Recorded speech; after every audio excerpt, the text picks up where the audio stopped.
Building Fridays, where we go unleashed and we talk about all of the big hot topics going on in the week. Of course, this week is Transgender Awareness Week, and transgender, I think today or yesterday was Transgender Day of Visibility.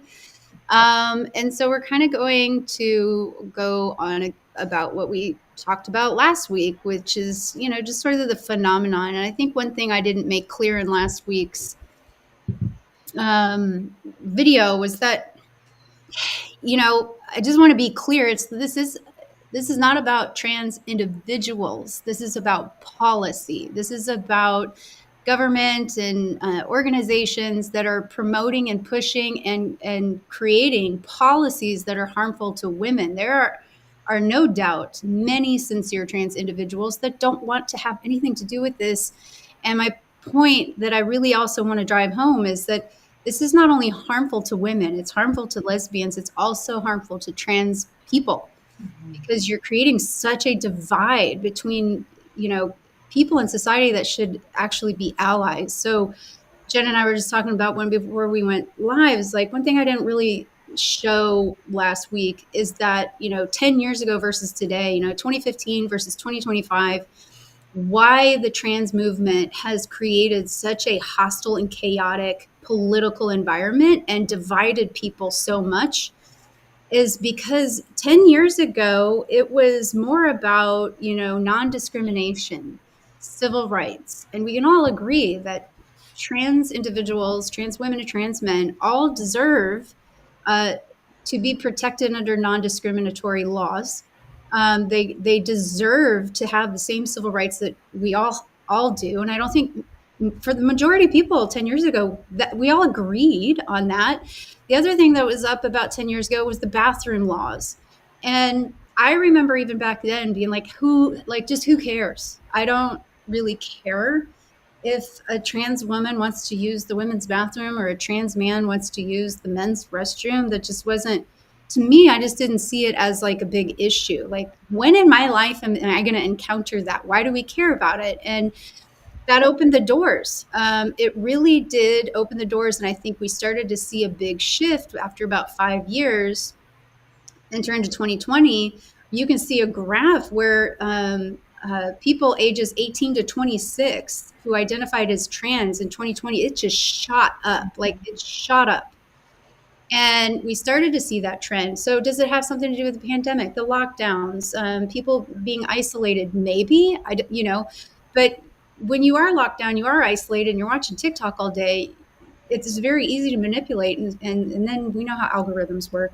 So who knows, that may have been part of it. But the problem is then the goalposts kept moving from non-discrimination to civil rights to, like, now all of a sudden we want to be in women's sports. And then they move the goalpost again. We want to be in the locker rooms. We want to start transing children and giving puberty blockers and surgeries to minors. And now K through 8th grade, we want to introduce into the curriculum the idea that you may have been born in the wrong body. And then they move the goalpost again. We want to be in women's prisons. We want to be in women's shelters. We want to join women's groups and support groups for breastfeeding and fertility and pregnancy loss and rape crisis, domestic violence support, menopause.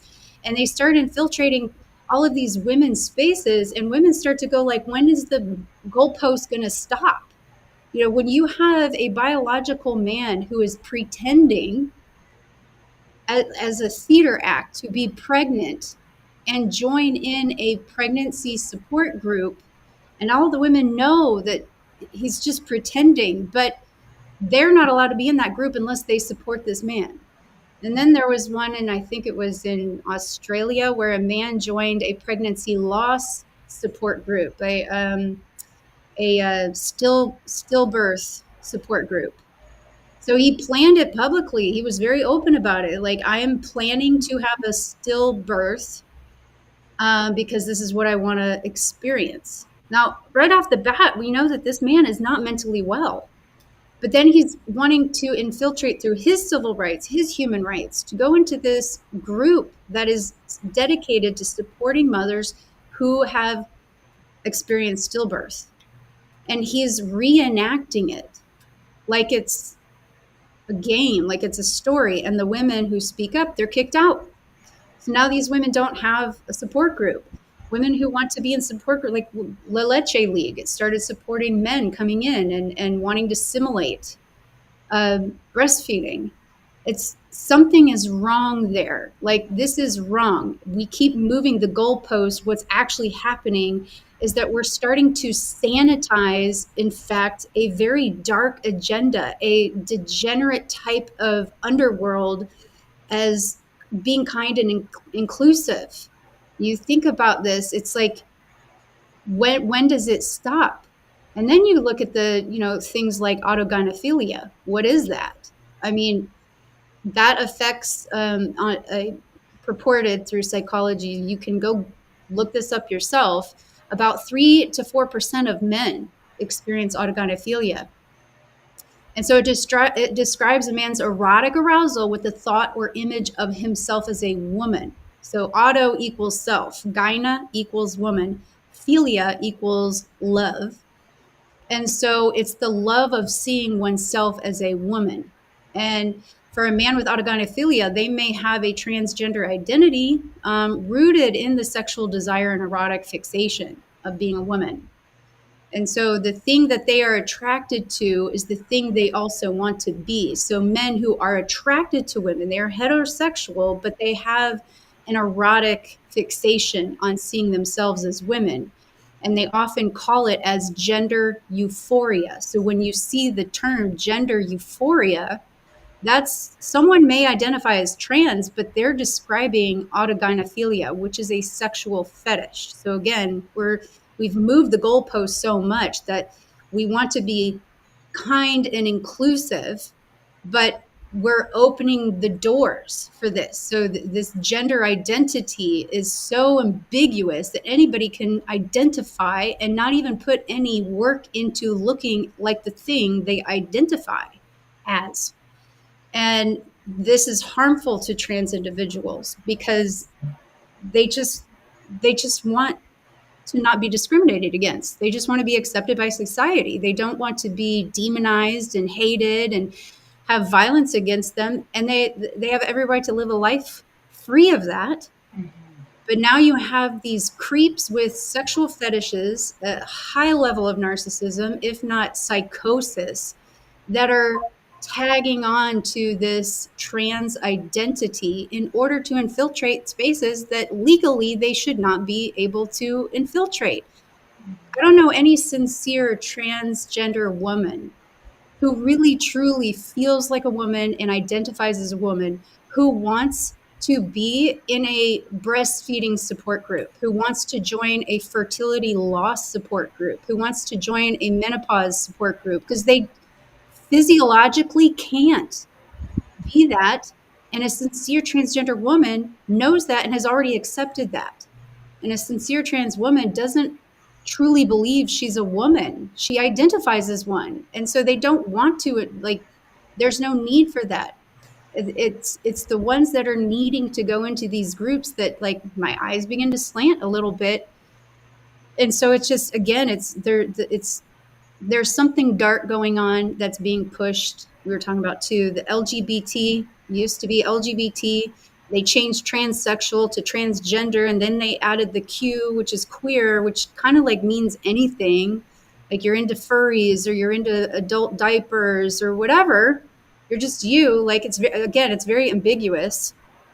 And then they added the plus, which is like, what is that? Like, what's plus? And then you start seeing language models being changed around. So you can't say pedophile now. You have to say minor attracted person. And you have, I forgot this, it was a non-binary person who does a children's show, has been used in Dove commercials. She's been on Good Morning America. She's like all over the place. On her YouTube channel, she specifically says, quote unquote, that eroticism and kink and children should definitely go together. Those two things should not be separated. Children should be able to experiment with kink. Like, why is that person the host of a children's show? Why is that person going on Good Morning America under the guise of promoting LGBT awareness and support. It's like, that is scary. And so then you start to wonder, what is the plus? What is the plus on the end there? What is the intersex? Like that, are you talking about DSDs? Because there are men with DSDs and there are women with DSDs. So it's still a binary model of biology that we're talking about, but we want to say that there is no binary, but you can't define the spectrum without having the polarities of the binary. Like, you have to admit binary exists in order to validate a spectrum.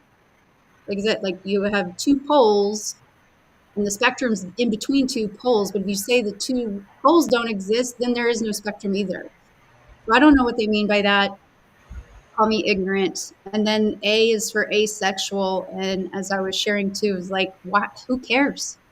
What, you don't like to have sex? Like, you don't need a badge for that. Why do you need a badge? Why does society need to recognize you? And why does that make you so marginalized? This is a personal choice. This is a personal feeling, and just live your life.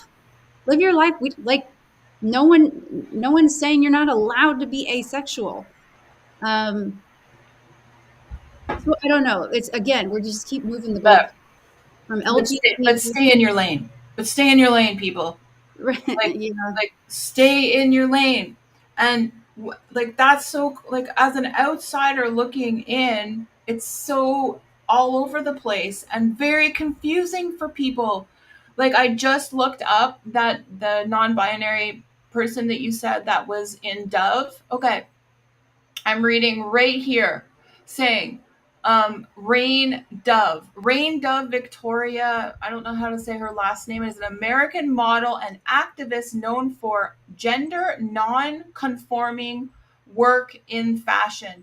They describe themselves as gender capitalists who disavow personal pronouns and ask people to use whichever they feel applies as long as it's positive. Okay, so what are we talking about here, people? Is it just the door is wide open? So, how are, as a person that is supposed to approach another person, supposed to actually attempt to be civil and not rude to this person? I have no idea. No one knows. You just don't know. Is It, that part of the plan, though, Sarah? Is that they just want to keep it so disorganized and all over the place? Like when I was growing up, that was called pansexual. You just used you were involved with people that it didn't matter what their gender was, you identified with the person's identity, not with who they look like as a person. And I'm so with you on this. I just feel like for children especially, it's very confusing. And as a new person, like going into high school or something like that, I would be very fearful for my daughter or my son going into high school, knowing that they're being inundated by all this information, all these questioning sexual orientation, identities, whatever you want to call it. Can we just please clarify, even just for our children, please? yeah, I mean, throughout all of history, humanity has wrestled, with the tension between the persona, which is our social mask, and the self, which is the wholeness of our own being. And so, when we start to witness an unprecedented surge in children experiencing what is called gender dysphoria, Mm-hmm. we should look at that as, propose that this is not purely like a biological phenomenon, but an expression of the collective psychic unrest within society of itself. We've fractured traditional archetypes of masculinity and femininity, and we leave children with a weakened sense of a stable identity when the world around them is saturated with uncertainty and chaos and shifting values. Young psyches that are still forming are already struggling to anchor themselves into who they are and understand their roles with their peers and gender roles within themselves. The body, which is it's our foundation, becomes another source of existential doubt. Mm-hmm. So we encourage them to disavow their biological sex. Like, this is Yeah. such a premature thing, because of course they're going to, children, until they are fully functioning cognitive adults, which is anywhere between 20 to 25, Mhm. legally we'll say 18, you know, they're going to be questioning themselves. And the average, when a minor transitions and identifies as transgender, on average of within 5 years they detransition. Why? Because they don't know who they are. Like my kid, my middle child, who's now 16, like she went through, when she was 8, she went through a huge Harry Potter like phase. Like everything had to be Harry Potter. And we spent a lot of money. Like we wanted to turn her room into like a Harry Potter wonder world. And within 2 years, like, I'm done with Harry Potter. And that happens with kids all the time. They go through these phases where they're obsessed with dinosaurs, and they're obsessed with pirates, or they're obsessed with princesses. And then they move on because they are just trying to figure out who they are. They're Mhm. trying to reach into and connect with, have a symbolic connection to themselves and their instincts and those archetypes that are developing within themselves. So to suggest to children they were born in the wrong body, is disconnecting them from nature and their own instincts. Biological sex isn't merely a social construct; it's an archetypal polarity, and It's so fractured. I just feel like it's so fractured. I really hope that parents can, say to their young people, you're going to go to university, you're going to go to a high school, and it's going to be confusing, but come back to me and we'll talk about it and figure this out for ourselves, because you're going to meet people that are going to have these belief systems about themselves, and it might be very confusing for you.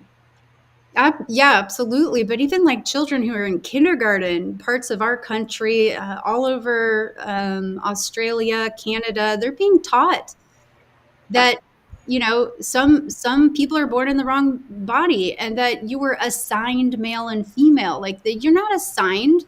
It's just what you were born as. Hmm. And so when we sever them from this archetypal polarity of masculine, feminine, male and female, within themselves, like we're we're forcing them to become estranged from an instinctive foundation of their own psyche, which Hmm. happens to be their body, which is in which their psyche resides. It leads to a long term psychological fragmentation.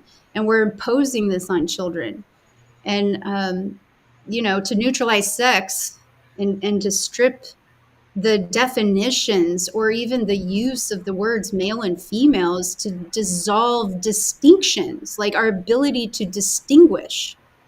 And that, it may seem like the nice or kind or inclusive or progressive thing to do, but it threatens to flatten the psyche. And I'm talking about children here who are very impressionable.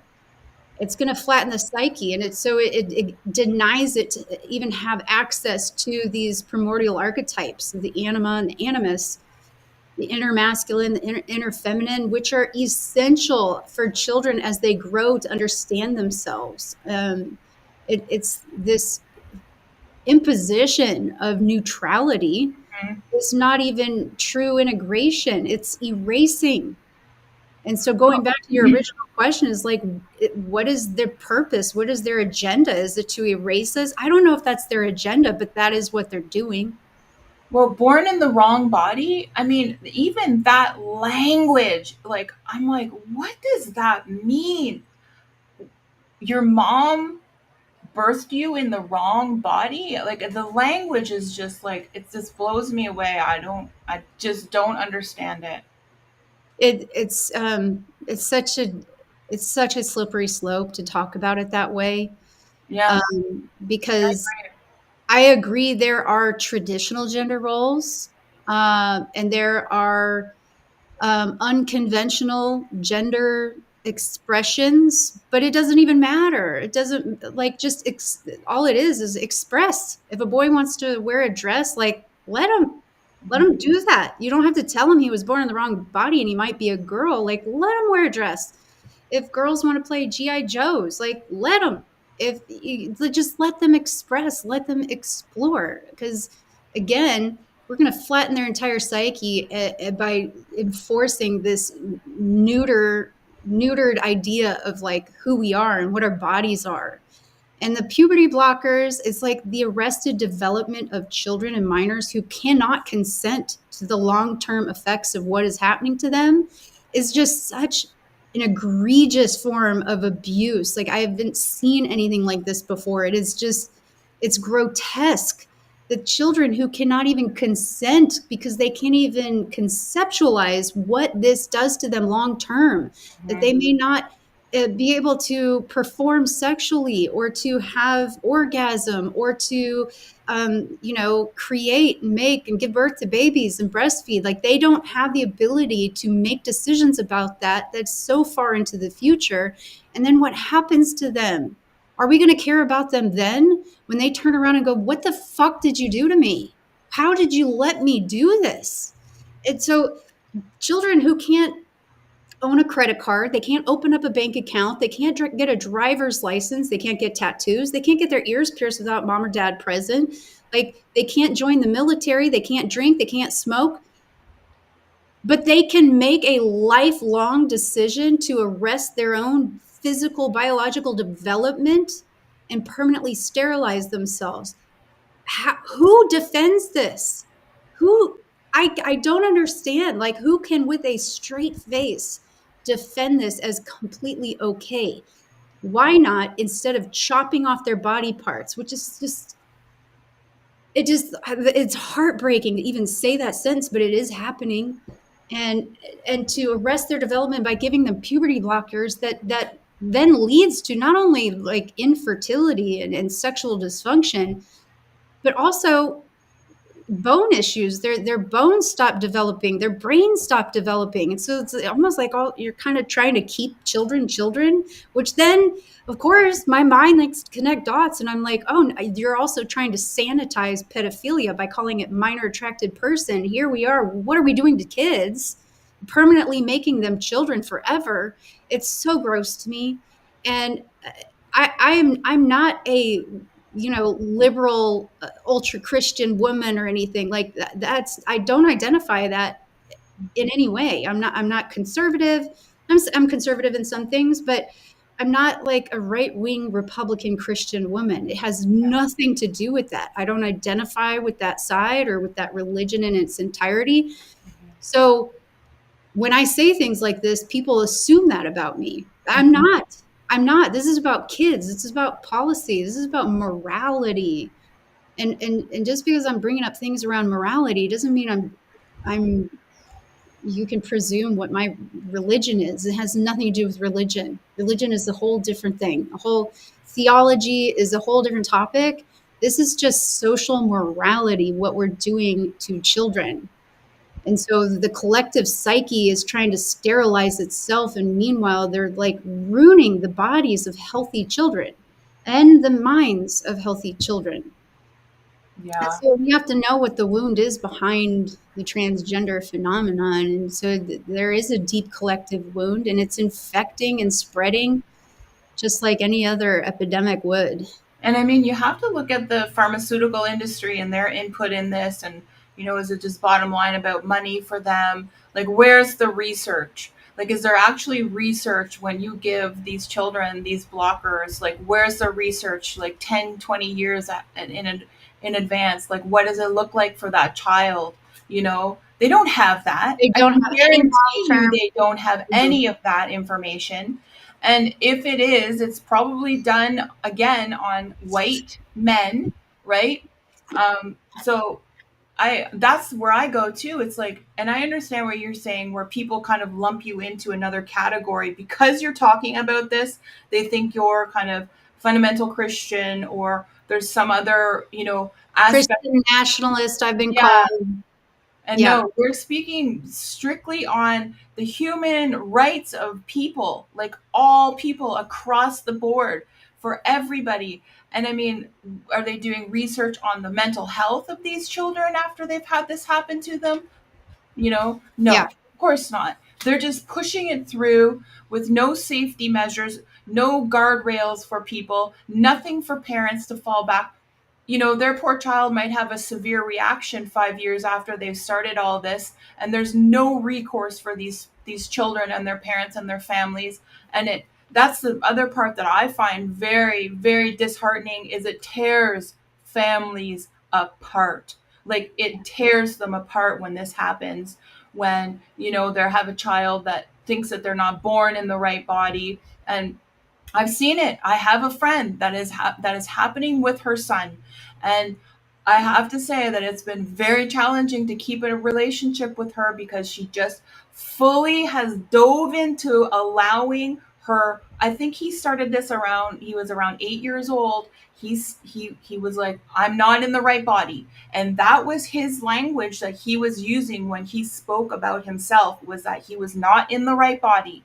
So they started to allow him to do the transition that he wanted to do, the clothes wearing, and now he's on the blockers and he's going towards the surgeries when he's of age. Now, I'm talking of Canada. Canada does have a little more regulation around the ages of these surgeries and stuff, but not much more.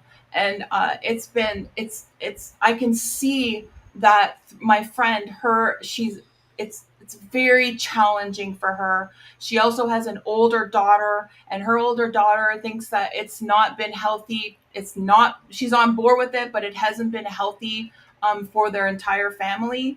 And she's spoken out about that. And it's just, it's mind blowing to me how difficult they don't have the services to help support. There's no services out there for families either. Very, not maybe no services, but very little services to actually give truthful information about how this is going to affect your entire family. Yeah. Yeah. I mean, yes, your entire family for sure. I mean, I was just seeing there was somebody, there's a trans woman who had just kind of transitioned 2 years ago, and she was talking about, I mean, and the only thing he'd really done is wig and clothes. And he talked about like every year on Mother's Day and Father's Day, those are the only 2 days a year that he questions, because Mother's Day, he feels like a mother. On Father's Day, he doesn't feel like a father because he identifies as a woman. And again, that goes back to like, did no one give this person any psychological resources, support, um, assessment as to why that would be? This is a married man who told his wife, I feel like a woman. I'm going to start dressing like a woman. And like how that would affect the wife, how that would affect the children. And again, I don't think it's the most common thing in the world, but it is happening way, way more often now that we keep moving the goalposts and all the policies follow along them each time they move the goalposts. So it's making it much easier for men with, you know, paraphilias to be comfortable and out. Whereas normally this is just something you kept yourself, you did in your home, and that was about it. And it's like, more power to you. What you do behind closed doors and what your fetishes are and your sex life, none of my business. Like, more power to you. And now it's being encouraged through these policies, following these moving goalposts, to do this out in the open. And how that is affecting children is we're sexualizing everything before they're ready to even understand what that means. We shouldn't rush them into irreversible choices and confusion about their own bodies and their own biology during a time where their psyche is still forming. Instead, we should provide them sanctuaries where they can explore themselves, explore their identity. Like I said, boy wants to wear a dress, wear a dress. Girl wants to dress up as GI Joe, do it. Like, let them have the sanctuaries in society to express themselves symbolically, not surgically, not medically. Teach them that gender questions are a journey of self-discovery, not medical emergencies. That keep them connected to nature and ritual and myth, and ground them in the universal story of our human wholeness across all societies and cultures and times. Like, keep them connected to that to help support them in their symbolic journey of self-discovery. It honors their suffering, but it also guides them towards the integration of both inner polarities themselves. And if they grow up and they still want to be trans, then great, Mhm. great. If they grow up and they're gay or they're lesbian, great. You gave them a solid foundation to then be what they want to be and who they truly feel they are as a whole person. Like doing that to kids before they're ready, you're taking a huge risk with a large population of children who would have grown up and not been that. Mhm. And one of the examples is when my oldest daughter was in high school, and this was right after the pandemic, her sophomore year. The school was closed down in freshman year, sophomore year, junior year. All the kids were back in class, and the amount of kids that identified as trans was phenomenal. There was like at least half of her friends that I knew of, that she knew of and told me about, identified as trans. And she would even say to me, like, I don't know why that makes sense though, because I mean, they are heterosexual. And I'm like, I don't know, let them figure it out. By senior year, they were sick of it. The Mhm. other half of the kids were like, this is stupid. You're not trans. You Mhm. dress like a girl. You are a girl. You act like a girl. You date boys. Everything you do is like pretty gender normative, but you want to call yourself trans. And so by senior year, a lot of the kids just started calling them out, and then it fizzled and they're no longer trans anymore. So that's what I'm saying is they're looking for something symbolic to apply meaning to this journey of self-discovery. And if it's constantly in our face all the time, you might be born in the wrong body, you might be born in the wrong body. Never mind children with autism, ASD, and trauma and histories of sexual abuse, sexual assault, incest, those kind of things. Like those are that's such a vulnerable category of children that can be very easily influenced, Mhm. who are already very uncomfortable with their bodies, going through puberty, which is stacking on more discomfort with the body. They'd be like, yeah, maybe it would be easier if I were just not my gender. Like maybe that would, you can easily manipulate a child into that. Well, that's and exactly it, Sarah. I mean, the children, the programs that I've worked in through shelters, community centers, schools that work with children that are at high risk, right, for whatever reason, they are a lot more susceptible to being in groups of people that are into drugs, into criminal activities, and have severe mental health issues. And so it just escalates all of that. And I truly believe after working with these children for years that a lot of it is just that they want to just feel included. Yeah, They're not feeling included with their peer group, so they just make up this story in their mind, this narrative of like I'm a whatever they categorize themselves as, and it helps them to feel like they have their own secure identity. And then they get into these groups and they see that they're not actually truly identifying with these groups, and they're either kind of like okay pushed out, or they're brought in under false pretenses, and it snowballs for that child and causes even more issues for them. And the parents, where did the parents fall in on this? Like it's so tough for them to figure out and navigate through all of this. So I would get the phone calls from the parents saying, can you give me some more insight? I would do interviews with the parents saying, and they would be asking me questions because they weren't able to get the answer from their teen because they had been so disconnected from their teenager, which, as we know, teenagers can do that.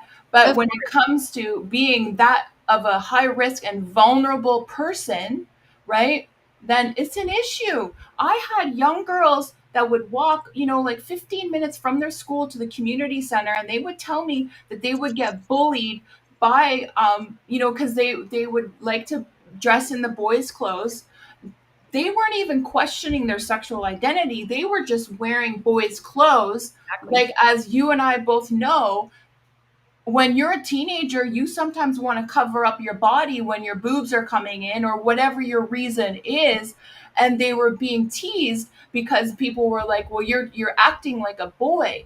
Well, no, you're not. You're acting like a normal teenager that is self-conscious of their body. And it was just, they were so confused at that, why these people would actually call themselves their friend, and then they would walk to the community center and they'd be bullied the whole way to the community center. And it just broke my heart. I'd have to make phone calls to the schools reporting these bullies, saying that, and again, it's just a really awful situation. And as adults, we need to be sticking up for our children in these situations and putting our foot down and saying, hey guys, this is, I don't care what your sexual identity is, this is not proper behavior that you are treating someone else in your class with this much disrespect. You're right, right. I mean, again, we want children to, and even young adults to grow into their wholeness. We want them to transcend stereotyped, which again, I think the trans movement is continuing to perpetuate a lot of these stereotypes by then also calling it, ironically, gender nonconforming. But they're perpetuating these stereotypes, which I imagine makes it even harder for children. So it's like we need to help them understand that we and they all have access to an inner masculinity and an inner femininity, and it is up to them to have, they have full agency to explore either of those polarities within themselves and express them in symbolic ways that feel good to them, that feel true to them. That we were talking about on office hours the other day, that children, but still many adults, really prioritize acceptance and inclusion. There's a safety net to being accepted. There's a safety net to being included in society or peer groups or wherever you are. And if that is one of your high priorities, you'll know if it is, because if you have a fear of not being accepted and not being included, what I was saying was in office hours is that if that is in the top hierarchy of your needs, and it's really important to you to be accepted and included, then honesty and sincerity falls further down on the list of priorities naturally. It naturally goes away, because if you being honest threatens your ability to be accepted or included, you're not going to be honest. If to be your authentic self, to be sincere with your peer groups, with your community and society and your family, if being sincere risks losing that inclusion, that tribe, that Mm-hmm. acceptance, then you will stuff it down. I also think that is a believe, and I know it's a natural journey kids have to go through, because you know between 9 to 18, like, that is really important. It is important to have friends and to be a part of a group, and they got to wrestle with that, and they got to understand the dynamics and how you play a role in groups.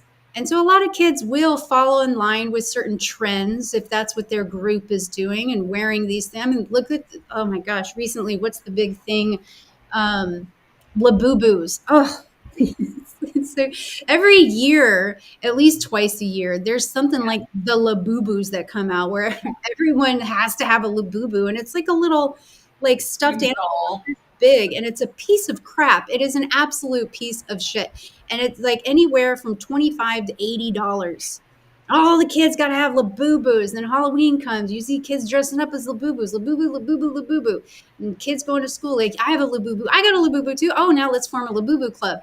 So obviously kids will like things because other kids liked them, and if they like them, then maybe those kids will like them too. It's just a natural part of their journey. It's going to Yeah. be important to them, but if we don't give them a foundation that anchors them into the groundedness of their body and their psyche, then they will grow up to be adult children who will continually search and seek out that acceptance and that tribe and never fully integrate themselves into wholeness.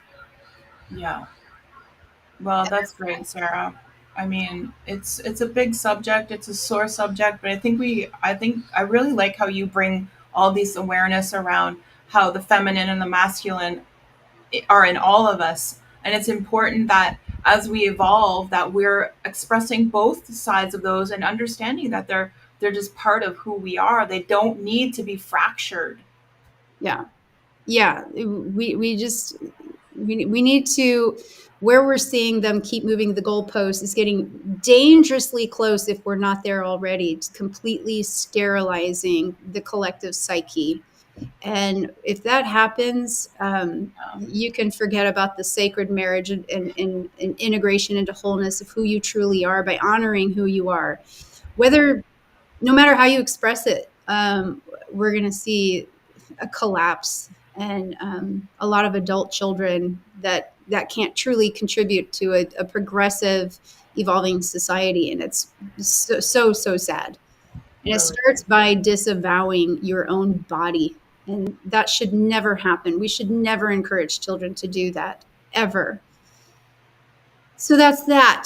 For more information and more conversations and context such as this, join us on Bodhi Building. Every Monday, we have office hours where it is free reign. Ask any question you want. Coaches and experts will join in and chime in to answer your questions. So I hope to see you there.